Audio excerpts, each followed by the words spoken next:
ఈ విశ్వంలో ప్రతి జీవికి ఒక ప్రారంభం ఉంటుంది. మనం ఈ భూమి మీదకు రాకముందు మనకి ఊపిరితిత్తులు లేవు, గాలి పీల్చుకోలేదు, మనకి నోరు లేదు, ఆహారం తినలేదు, మనకి కళ్ళు లేవు, వెలుగు చూడలేదు.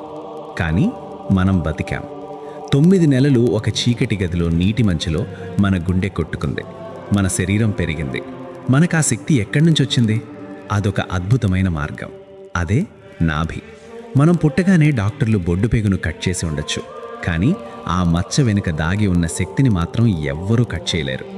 ఆధునిక ప్రపంచం దీని శరీరం మీద ఉన్న ఒక చిన్న మచ్చలా చూస్తుంది, కానీ యోగులు దీనిని విశ్వద్వారం అని పిలుస్తారు.